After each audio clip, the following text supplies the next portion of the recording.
welcome to Hampton Plantation.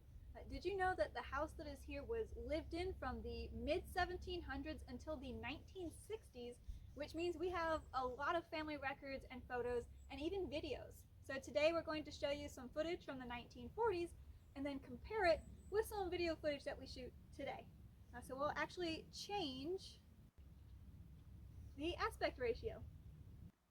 This is the driveway going up towards the house. It's actually lined with holly trees planted in the 1930s, and those holly trees are still here. There's also quite a few old oak trees still on the grounds. Heading up towards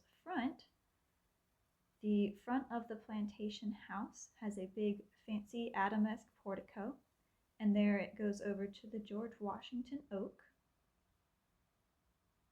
Both of these are still on the property, of course. The original part of the house was built in the estimated 1730s, but then expanded later on, and the oak tree is over 200 years old.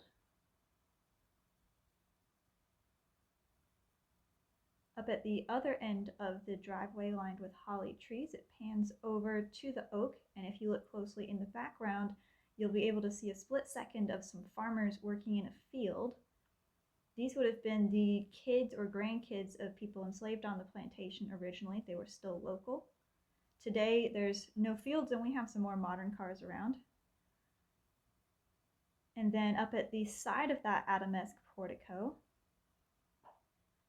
there's a lot of this shrubbery and foliage that has been cut away, so there's no damage to the house from those. And we don't generally park up here anymore.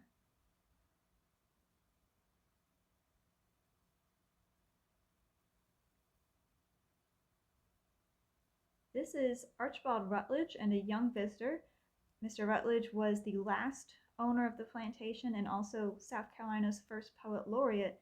He started giving tours in the 1940s, so he had quite a few visitors come through, like the people who took this footage.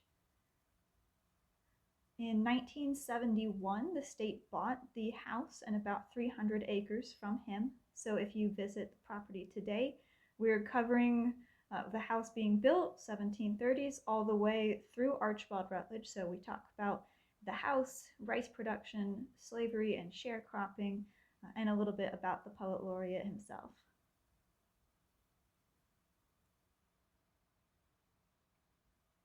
Next to the house, there used to be a duck pond that was under Archibald Rutledge, but before that it was originally a rice field. Today, it's gone to being kind of just a mix of marsh grass and a little bit of wild rice. But we still have the house and the kitchen that you can see in the background right next to it. But then we'll go right back up to the front gate and just thank you for visiting and going back in time with us today.